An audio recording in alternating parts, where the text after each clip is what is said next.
Aleluia. Graça e paz. Paz do Senhor. Boa noite. Paz de Deus.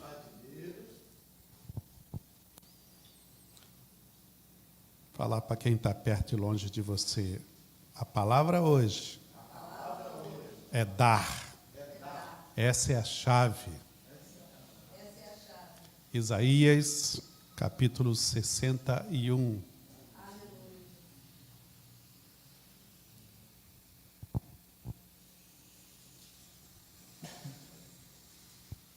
Isaías 61, até o verso 3.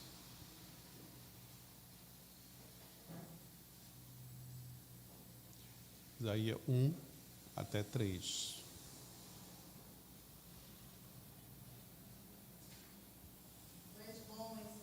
O Espírito do Soberano, o Senhor, está sobre mim, porque o Senhor ungiu-me para levar boas notícias aos pobres. Enviou-me para cuidar dos que estão com o coração quebrantado, anunciar liberdade aos cativos e libertação das trevas aos prisioneiros, para proclamar o ano da bondade do Senhor e o dia da vingança do nosso Deus, para consolar todos os que andam tristes e para dar, diga aí, dar. E dar a todos os que choram em Sião uma bela coroa em vez de cinzas, o óleo da alegria em vez de pranto, e um manto de louvor em vez de espírito deprimido. Eles serão chamados carvalhos de justiça, plantio do Senhor, para a manifestação da sua glória. Amém? Quem espera por isso? Mas ele já veio.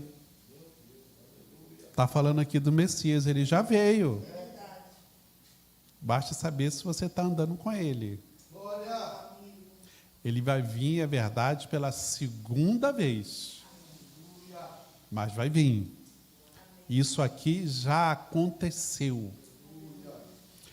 E no momento que teve esta palavra, essa revelação para o profeta Isaías, Israel estava vivendo um momento como nós vivemos hoje. Em crise. Diga aí, em crise está esse país. Mas eu estou em Cristo. Mas a situação aí está assim em crise. Israel estava numa crise política, com divisões no reinado, em crise militar, com rebeliões, crise econômica, faltando dinheiro, faltando cuidados, muitos pobres, muita miséria, e em crise com os outros países, porque a Babilônia estava vindo, Síria estava vindo para invadir Israel, porque Israel estava fragilizado, sem segurança, sem confiança nas autoridades. É diferente do que a gente vive hoje. Que segurança? Aqueles que, falando assim de Israel, sempre temos que entender que se fala de povo de Deus, ok? Então, no meio desse povo de Deus, tinha os compromissados e os não compromissados, ok? Tinha os convertidos e tinha os convencidos. Qual é a sua religião? Aí é convencido de que é cristão, que é evangélico, que é gospel, que está na moda. E ainda dentro dos convertidos, havia aqueles que só era convertido e salvo, e havia aqueles que eram servos e adoradores. Existe essa divisão Existia naquele tempo, existe hoje. Sim ou não? Existe hoje. E lá na frente, em Apocalipse, fala que Deus está a ponto de vomitar um povo. Que esse povo, ele não era nem quente nem frio. Não estava 100% com Deus e não estava 100% no mundo. Está aí no meio caminho. Eu não digo nem em cima do muro, eu digo pisando lá, pisando cá. Uma hora é crente santo, outra hora é crente não sei o quê.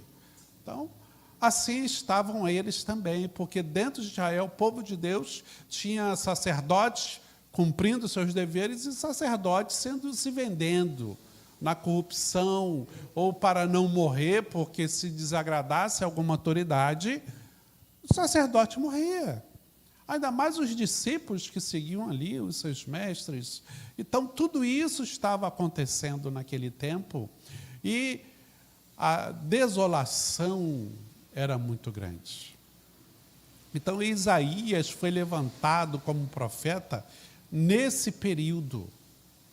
Porque diz a Bíblia que Deus procurou um justo e não achou na terra. É claro que havia justos.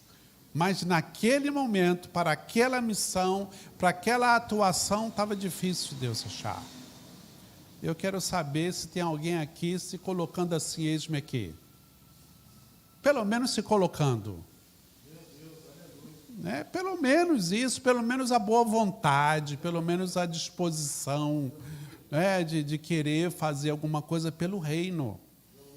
Aí Deus chamou Isaías, aí falou, Senhor, eu sou um homem de impuros lábios que vive no meio de um povo de lábios impuros. Quer dizer, eu sou pecador vivendo no meio de pecadores. Só que Deus vê o coração. Diga aí consigo comigo, Deus vê o meu coração. Eu vejo o que está no espelho. É diferente. Assim como Deus olhou para Gideão e falou, varão valoroso, vem cá, varoa valorosa, vem cá. Quem? Eu? Eu estou escondido, eu estou aqui, eu sou pequenininho, não sou ninguém. Mas Deus nos vê de uma forma diferente. Assim como viu Isaías. E por Isaías ter reconhecido a sua posição espiritual, ter confessado os seus erros, seus pecados, estar ali perante Deus, sabendo que era Deus que estava falando, porque quando a gente vem para o culto, para uma igreja, ou para uma reunião doméstica, uma célula, seja o que for, um culto doméstico, a gente tem que entender que Deus está ali. Aleluia. Sim? Se alguém hoje veio aqui me ver, quebrou a cara. Se alguém veio ver a apóstola, não quebrou a cara não, porque é linda mesmo, vale a pena ser vista. Mas se a gente veio aqui com essas intenções, estamos perdendo tempo. A gente diz que aqui é a casa do Pai. Então eu tenho que ter na minha cachola que Deus está neste lugar. E tudo que acontecer aqui é culpa dele. Os milagres, a cura, a libertação, a alegria. Vê que na adoração algumas coisas vão acontecendo. Já dizem os antigos que o louvor liberta, porque é verdade. Não é que liberta do pecado só, liberta da aflição, da angústia, da perturbação, da dor de cabeça, liberta da preocupação. Se você se entrega à adoração, se só fica lendo ali, aí está perdendo tempo também, só está repetindo. Não sei se os irmãos já viram que quando eu estou ali, agindo ali, acontecem duas coisas. Ou eu não sei a letra e não boto no letreiro ali, no visor, ou eu tiro de vez. Porque são refrões, são chaves que nós já conhecemos, letras, que quando a gente fica olhando a letra ali na tela, a concentração não é a mesma. Aí eu tiro para que eu fique com Deus, para que você fique com Deus. Ou você adora a Deus do coração, ou você não adora a Deus no coração. Mas se você ficar o tempo todo lendo até aquilo que você já sabe, é diferente. Então, se você já sabe a letra de cor, fecha o olho. E cante, e adore. Aí você vai sentir a presença do Pai. Isaías sentiu essa presença. Reconheceu, confessou, e aí veio algo extraordinário. O destino de Isaías mudou. Aleluia! O destino dele qual era? Permanecer em crise. O destino dele qual era? Se entregar ao momento da situação, da política e fazer o que todo mundo faz, ou fazer aquilo que Deus manda, com o risco até de morrer e ser perseguido, seja alguma coisa. Mas nenhuma outra coisa aconteceu. O destino dele mudou de tal forma que ele nunca esperava. E assim vai acontecer com você hoje. O seu destino vai mudar de um jeito que você não espera. E ele falou: olha, Isaías, você vai apregoar, vai pregar mudança nesse território. Você vai apregoar que há esperança, há expectativa, porque o Salvador vai vir, o Messias vai vir. Só que Isaías, todo mundo que é crente já sabe como é o Messias. Todo mundo já sabe o que ele vai fazer. Mas muitos não sabem, não têm intimidade de como ele é.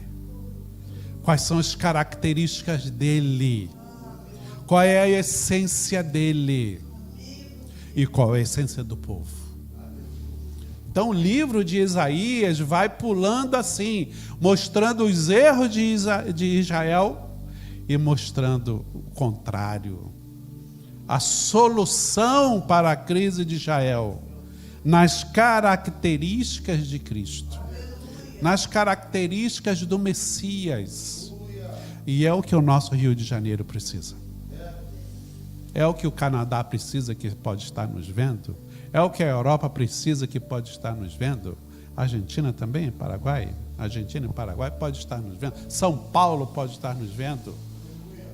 A terra precisa dessa esperança. Porque o mundo está mal, de todo jeito, e a única solução é esse Messias. Aí o Messias veio, sim. Quanto tempo depois?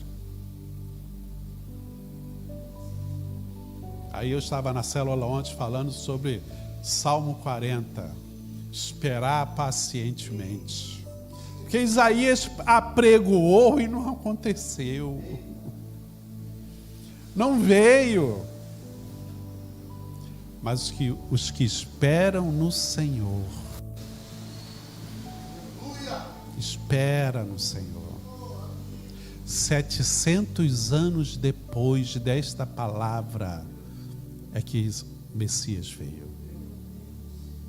É muito tempo, não é? Muita paciência. Mas quem esperou, valeu a pena. Lá no templo, uma pessoa viu um casal chegando com uma criança. É ele? É ele? Ah, Senhor, agora eu posso morrer, porque eu vi o Redentor. A pessoa tinha um desejo, uma ânsia, vamos dizer assim, né? Como a corça anseia pelas águas, ela tinha uma ânsia de que esta palavra se cumprisse na vida dela. E ela ficou idosa, até que viu. Quem disse para ela? Não tinha se manifesto ainda, estava até em perseguição. Tinha 8 dias, não tinha nem fisionomia, estava ali embrulhado nos panos. Mas o que estava nela estava naquela criança. Estava nos pais daquela criança. Quando você anda pela rua, o Espírito Santo anda com você. E aqueles que anseiam pelo Cristo vai entender que você tem esse Cristo. E aquela pessoa levantou as mãos aos céus: agora posso morrer. Se cumpriu tudo na minha vida, já estou realizado, já estou feliz, posso ir em paz. E você tem uma obra nessa terra. Diferente desta pessoa, foi Ana, não foi? Simeão, foi Simeão. Diferente dele, Jesus já veio. Ele já está aqui. Nós já sabemos disso porque está escrito e nós cremos nessa palavra. Se cumpriu há 2023 anos atrás. E agora nós só estamos usufruindo do que resta desta palavra. E muitos ainda, até crentes, eu fazia, muitas vezes eu faço isso, esperando que Deus resolva meus problemas. Mas Jesus falou assim: olha, eu vou, fiquem tranquilos. Vai para onde, Jesus? Não, vocês não sabem. Eu vou para um lugar, fique tranquilo, que eu vou preparar a morada para vocês. Enquanto isso, diga aí, enquanto isso, o outro Consolador estará com vocês, fazendo lembrar de todas estas palavras, de todas as promessas. Mas tem o seguinte: vocês farão obras maiores do que eu, porque eu vos dou autoridade. Vocês irão por todos os cantos e apregoarão, assim como Isaías falou naquela época, para um povo desandado, para um povo sem esperança. Hoje você tem esse outro Consolador, você tem essa autoridade dada por Jesus para mudar destinos. Porque aqui diz: o Espírito do Senhor, do soberano, o Senhor está sobre mim. Você pode dizer isso? O Espírito do Senhor está sobre mim. Que esta palavra não foi só para Isaías, para todos quanto o aceitam como único e suficiente Salvador e anseiam ver a sua glória. Já está derramado, porque o Senhor me ungiu para levar boas notícias. Aqui já tem sido muito falado, então nós podemos entender que não é falação dos apóstolos e dos pregadores, é o Espírito Santo te dizendo: você precisa falar coisas boas para os pobres. Quantos pregadores já falaram sobre isso aqui? Até que não eram aqui da nossa igreja, mas vieram ministrar. Mas não é pobre de dinheiro. A Bíblia nos dá a entender que é aquele pobre de espírito. Quem é o pobre de espírito? Aquele que tem a alma perturbada, gente. Vive de ansiedade, de preocupações. Eu tenho preocupação, vocês têm? Mas são preocupações diferentes, dizem aqui as terapeutas, né? Que existe ansiedade e ansiedade. Não é a mesma coisa. Então, o pobre do espírito é aquele que não tem uma cobertura, não tem um revestimento do Espírito do Senhor para proteger a alma. Porque a ansiedade acontece na alma, a preocupação é na alma, a angústia é na alma, o sofrimento é na alma. Então, se nós estamos trazendo uma boa notícia para o pobre, entre aspas aí, e o cochete, né? Pobre de espírito, você vai estar levando mudança de vida. Porque não é o dinheiro, não é o emprego, não é nem até uma família organizada, não é nem muito menos um cargo na igreja. É você estar bem consigo mesmo. Vem preocupação, vem problema, paga conta, vem chuva, vem calor, as coisas nos afetam, mas não são permanentes, porque a nossa alma está blindada pelo Espírito, porque você levou boa notícia para esse pobre. É isso que Jesus nos deu como profetas, para fazer hoje, nesses tempos de crise. Enviou-me para cuidar dos que estão com o coração quebrantado. Não é só falar. Cuidar. E Jesus falou, olha, vocês vão, pregai. Ide. Pregai, apregoai, falai, diga boas novas. Por todos os caminhos. Ensinando. Discipulando, consolidando, enviando, cuidando. Não é só entregar um folheto, não é só Jesus te ama, não é só botar um versículo lá na rede social e achar que está alcançando, não. É falar e cuidar.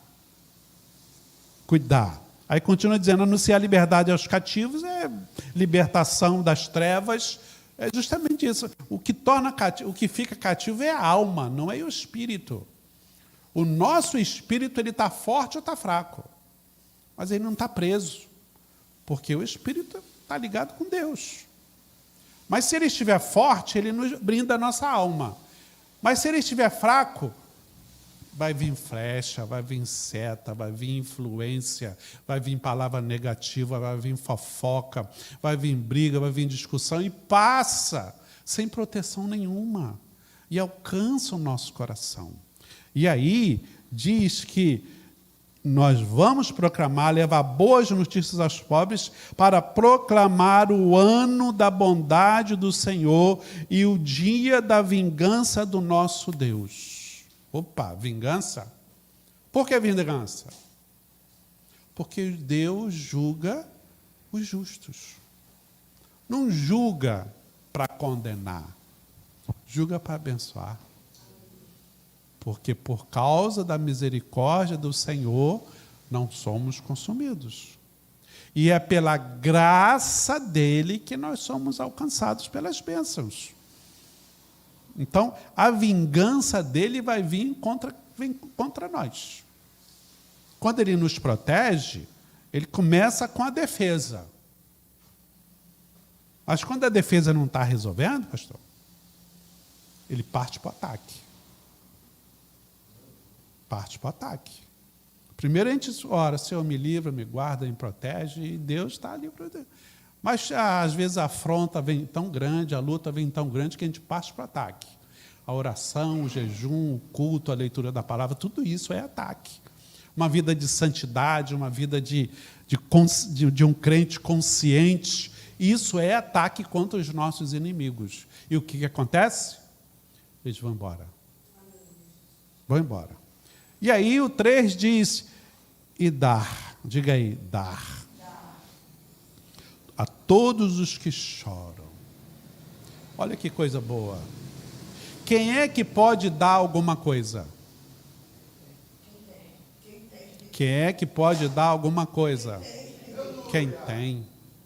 Então você só pode mudar destinos de pessoas se o seu próprio destino já foi mudado. Aleluia. E o seu destino é mudado quando você tem um encontro com Jesus.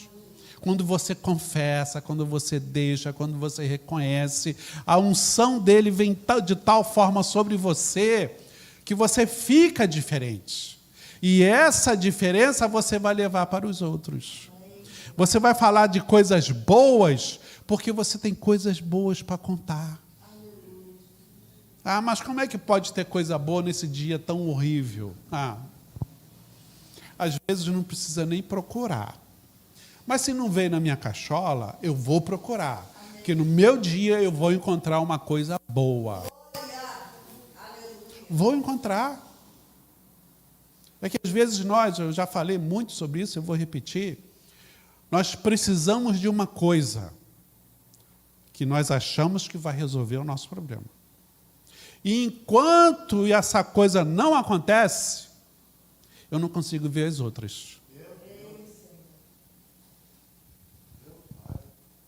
Eu fico tão bitolado, tão focado, tão centrado naquilo, que eu não consigo ver as outras que estão acontecendo à minha volta. Eu tento fazer isso no meu trabalho. Eu trabalho com lógica, com pensamento. Tem hora que eu fico batendo firme ali naquele negócio, aí não resolvo. Aí a santa aqui percebe que eu estou meio perturbado, vem beber água, levanta, vai no banheiro. Quando ela não faz isso, eu mesmo paro, vou fazer alguma outra coisa, mudo de programa, porque tem vários programas, né, programa de computador, né? Então, para quebrar aquela lógica, aquela linha de pensamento. Às vezes é minutos depois, às vezes é de manhã para tarde, às vezes é 1 ou 2 dias depois. Mas só quando eu consigo desligar daquela linha de pensamento é que eu consigo ver uma solução, eu consigo ver outras coisas. E isso vai na nossa vida. Então, se você está focado em resolver alguma coisa e não resolve, para. Vai fazer outra coisa. E o pastor Lício nos deu esse exemplo do jovem, né, que estava cheio de problema para resolver. E aí, o que ele fez? Não resolveu? Vou jogar videogame. Fazia o que ele gostava de fazer. Eu vou fazer o que eu gosto. Deus vai abençoar, eu vou pensar numa outra coisa. E nós precisamos disso, a nossa cabeça precisa disso. E aí eu vou conseguir ver os milagres que estão acontecendo na minha vida. Talvez não sejam milagrões, o milagre que eu espero. Mas se a galinha enche o papo de grão em grão, o meu dia eu vou encher de milagrinho, milagrinho, milagrinho, milagrinho. Aí estávamos até conversando que o fato de acordar de manhã já é milagre. De ter um emprego já é milagre. De ter uma comida já é milagre. Mas isso é uma coisa tão banal. Claro, isso é natural. Não, hoje em dia não é natural. Os filhos, os parentes, os pais, as mães entrarem em casa no final do dia é milagre. Foi difícil pagar uma conta. Glória a Deus. Pagou. Se pagou é porque teve o dinheiro. E quando não tem dinheiro? Aí Deus providencia. Uma certa pessoa aqui ficou sem seguro, foi fazer o seguro, muito caro, não posso fazer. Mas como é que vai ficar sem seguro nesse Rio de Janeiro, carro novo? Não. Aí arrumei um monte de corretor, mandei para ela e tal, aí a corretora andou, olha, ela já fez seguro, como? Ontem à noite me falou que não tinha seguro. De manhã, 8 horas da manhã, já estava com seguro? Eu quebrei a cara com a corretora, né? Porque a corretora procurou. Aí, o que aconteceu? Que milagre foi esse? Não, é que onde eu estava vendo me deu um bom desconto. Consegui fazer. A providência de Deus é um milagre. É porque eu conheço alguém, é porque eu sou de lá, é porque eu sou antigo. Nós, humanamente, damos desculpas. Damos justificativas por ter acontecido alguma coisa. Eu cheguei em casa à noite, é porque eu me protegi, eu não entrei em qualquer lugar, eu fiquei olhando se tinha bandido, eu pisei direito, a gente dá a nossa justificativa, mas não, gente. É milagre. Abrir a Bíblia e entender um versículo, Deus está falando comigo. sentar com nossos filhos, nossos parentes, ter uma conversa que seja de 10 minutos, mas uma conversa útil, agradável, de qualidade, e é valor. Hoje em dia isso é milagre. Ter a dor de cabeça curada é milagre. A gripe curada é milagre. Não pegar Covid é milagre. Não ter uma doença séria é milagre. Ah, mas veio uma doença que está demorando para curar. Pai, graças a tudo. No momento certo, alguma coisa vai acontecer. Então, se eu procurar, se não for assim gritante, né? Se eu procurar, eu vou achar vários milagres. E aí o que Deus diz? Dê. Nós lemos o versículo. Reparte com 6 ou 7. 6 é o número do homem na Bíblia. E 7 é o número de Deus. Então dá a Deus o que é de Deus, a César o que é de César. Tem que agradecer ao Senhor pelas coisas que Ele faz. Porque aqui diz, no final do versículo 3, para a manifestação da glória de Deus. Então você vai contar o seu testemunho, o seu milagre, não é para você se vangloriar, não é para dizer que a tua igreja é boa, o culto foi maravilhoso, não é para dizer que você está num momento zen e tal, não. Para dizer, olha, o Messias, ele já está em nosso meio. Nós vivemos num momento de crise, mas Cristo está aqui. E quem anda atrás dele, vive o sobrenatural. Jesus estava andando de um lado com o seu grupo, caminhando no meio da cidade. Nem sei se era no meio da cidade, mas estava caminhando. E do outro lado vinha outro grupo. Um funeral. Um enterro. Vocês sabem que Jesus é mal educado? Porque ele não saiu da frente. Normalmente, ele passa um funeral, uma doença grave, você dá passagem, né? Jesus não saiu da frente.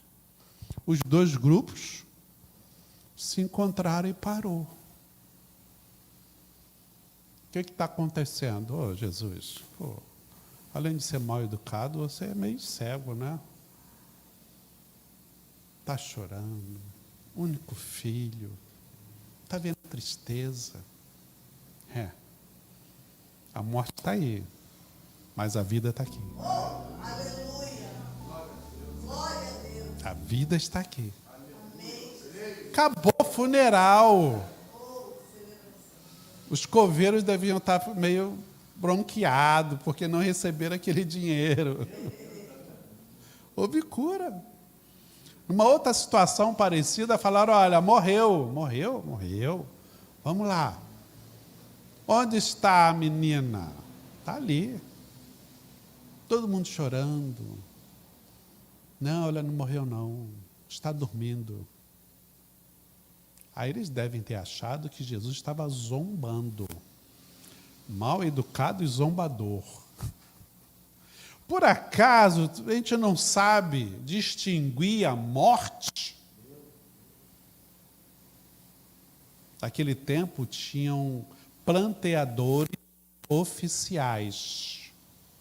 Então, o funeral nunca era vazio, sempre tinha lá quem podia pagar, é claro, né? E ali, tudo bem, vocês conhecem a morte, mas eu sou a vida.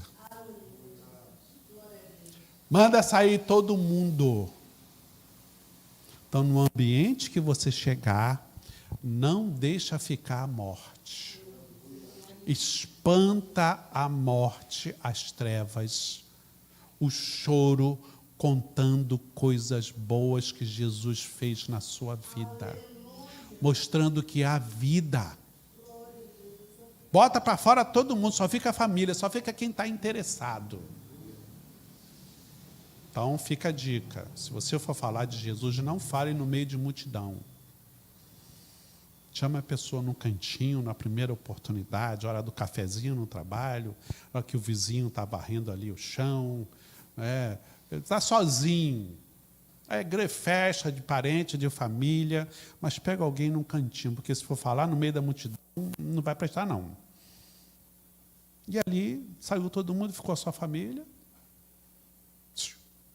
Guarda. É uma palavra dele. É uma palavra. Porque é vida. E essa vida você tem. Nós temos. E se nós nos apoderarmos e aceitarmos como Isaías, eis-me aqui, envia-me a mim. É claro que naquele momento que Isaías falou isso, ele não tinha nada para dar. Estava desacertado, desviado da igreja, vamos dizer, né? Entre aspas aqui. Mas é a partir dali, diga aí, a partir daqui, o meu destino muda. E Isaías foi mudando, buscando, se aprofundando, estudando. Lembrou daquilo que ele já aprendeu, porque ele estava no templo. Ele não era um ignorante, ele já era um crente, nasceu no berço evangélico. Mas ele nunca tinha tido aquela experiência, aquele encontro com Jesus. Mas a partir dali começou a ser diferente para a vida dele. Foi se chegando, as revelações foram vindo, ele foi apregoando, as revelações foram vindo, ele foi até descobrindo mais maldade do mundo, mais trevas do mundo. Porque quando você tem luz, você vê a coisa real. Você olha, aquilo foi por acaso, é o que eu dizia antes. Agora não, agora eu olho a mesma coisa e digo, aquilo ali é a operação do diabo. Aquilo dali não é coisa boa, não. Aí a sua percepção da coisa, ela muda. Ela sai da alma e vai para o espírito. E começamos a ver coisas que a gente não via antes. Tanto as causas quanto as consequências. Aí quando eu oro, quando eu via uma coisa ruim, vamos um exemplo, ai, tomara que não aconteça comigo. Agora que eu consigo distinguir a causa e as consequências, eu repreendo em nome de Jesus, que não aconteça mais, que mude essa história, que haja cura, que haja libertação. Eu dou um tiro certo. Porque antes eu falava assim, Deus me abençoa, porque eu não sabia, não percebia muito. Agora eu vejo e dou um tiro certeiro que vai derrubar aquela situação e vai trazer luz. Vai trazer luz. Por isso que ele fala que dá, porque eu vou ter para dar. Depois de uma caminhada com o Senhor, eu tenho para dar. Que seja um abraço, um clamor, uma palavra de conselho, uma motivação. Ah, eu fui fazer uma prova, não deu certo. Não, mas vai conseguir. O que eu posso te ajudar? Ah, não estou conseguindo fazer aquilo, mas está bom, mas você não vai mais trazer aquilo que o funeral traz, choro e murmuração. Você vai trazer palavra de vida. E um sorriso é uma palavra de vida. Uma motivação, algo, sabe? A pessoa espera que você dê um soco. Aí você vai dar um beijo. Quebra a pessoa. Está todo mundo reclamando. Eu faço duas coisas. Ou eu calo, para não entrar na murmuração, ou eu falo uma coisa boa. Não dá para entrar no jogo, entrar naquela conversa. Porque, primeiro, eu não vou estar levando coisa boa, vou levar coisa ruim. E eu entro ali no Salmo 1, é um escarnecedor que vai me influenciar, e aquilo que estava boa na minha cachola pode passar a ficar ruim. A Bíblia diz que nós temos que ser seletivos. Não fazer discriminação. É diferente. Selecionar com quem eu ando. Diga-me com quem andas. É o ditado do mundo, né? Que eu vou te dizer quem você é. Eu não vou andar só com crentes. Não. Eu vou andar com os crentes com os adoradores, com os servos, com os compromissados, com os santos, para me aprimorar, para me edificar, né, para me corrigir, para me animar, porque eu posso estar desanimado, para me curar, porque os irmãos me curam, para me libertar, que os irmãos me libertam. Aí, quando eu estiver assim, aí eu vou lá. Ide por todo o mundo. E o todo mundo começa a minha volta. Não é longe. A minha volta já está todo mundo. E eu posso fazer alguma coisa com eles, mas dando. E no versículo 3 ainda dá óleo de alegria em vez de pranto, um manto de louvor em vez de espírito deprimido. É a chamada doença do século. Vai no médico, o médico não descobre qual é o problema. É estresse ou depressão. Uma coisa vai puxando para o outro, não é, terapeutas? Ansiedade puxa o estresse vai trazer um peso tão grande na alma que vai puxando para o buraco. Esse buraco é a depressão. Se não estiver no meio dos crentes, no meio dos santos, ninguém vai segurar a minha mão. E aí a depressão vai aumentando, é um poço. Aí eu tento subir, e quanto mais eu agarro ali na parede do poço, mais terra desce. E aí vai descendo, é um lamaçal. Mas se eu estou no meio dos crentes, digo assim, oi! Aí um monte de gente já estende a minha mão. Aí minha alma fortalece, meu espírito fortalece, e eu volto a uma posição que está escrito aqui. Dá. Dá. Para encerrar, lá no ministério de Jesus, chamou ali um senhor, os seus empregados, e distribuiu riquezas, talentos. Todo mundo recebeu alguma coisa. Pelo menos um. Então você não pode dizer assim, eu não tenho nada, não sei nada, não posso nada, não. Isso aí é o que o diabo quer que você acredite. Mas quando Deus olha para você e diz assim, você tem talento. Você tem condições, você tem capacidade. Eu tenho te dado, tenho te enchido, para que você faça a diferença nessa terra. E você vai fazer a diferença.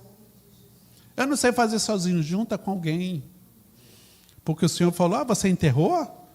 Por acaso tu não sabe que eu sei lidar, que eu sou bom administrador? Por que tu não foi no banco? Por que tu não foi na igreja e pediu ajuda dos irmãos para exercer o teu talento? Para eles te ensinarem, para eles te capacitarem. Por que tu não botou na mão deles o que você sabe fazer? Eles iam te ajudar. Não desperdiça o que Deus tem te dado. Porque Ele tem te dado para você dar. Até porque Deus amou a você de tal maneira que deu, diga aí, Deus me deu vida. Ele já deu exemplo. Baixe sua cabeça, feche seus olhos, reflita no Senhor, faça como Isaías, confesse o que você lembra aí, aquilo que tem te impedido de dar, aquilo que tem te feito não acreditar, que o diabo, ele é astuto. Ele falou para Jesus, se tu és o Filho de Deus, aí Jesus rebateu com a Bíblia. De novo, se tu és o Filho de Deus, Jesus rebateu com a Bíblia. E de novo, se tu és o Filho de Deus, Jesus rebateu com a Bíblia e repreendeu, atirou. Antes ele estava na defesa, agora no momento ele se defendeu e atacou. Sai! Eu não te aceito na minha vida, eu não concordo com isso, não aceito essas palavras negativas, porque o meu Pai está comigo.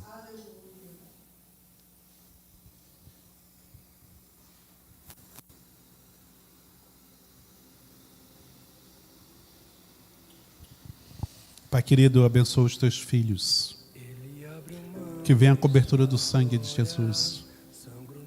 Perdoa os pecados, as fraquezas, as nossas falhas, Senhor. Aquilo que a gente não queria fazer e acabamos fazendo. Aquilo que a gente deveria fazer e não fizemos, Senhor. Confessamos. Perdoa-nos pelo sangue de Jesus.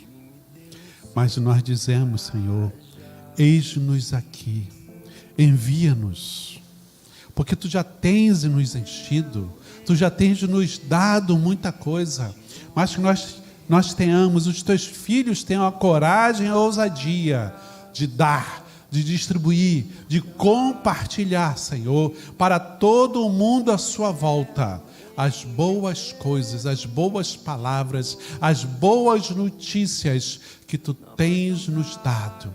Abre os olhos dos teus filhos, Senhor, para ver os milagres diários, para ver as coisas boas que têm acontecido, para ver as coisas ruins que não têm acontecido. Assim eu os abençoo, na unção do teu Santo Espírito, na unção da evangelização, da pregação, da coragem. Cobre-os, Senhor, na virtude do teu Santo Espírito, preenchendo, cobrindo a sua mente com um bloqueio, para que a sua alma não seja alcançada pelas setas do maligno. Assim os abençoo, declarando a tua graça sobre nós, em nome de Jesus. Que Deus abençoe. Vamos adorar o Senhor. Ou melhor, vamos orar. Simone, vem orar. Depois a gente encerra com a adoração.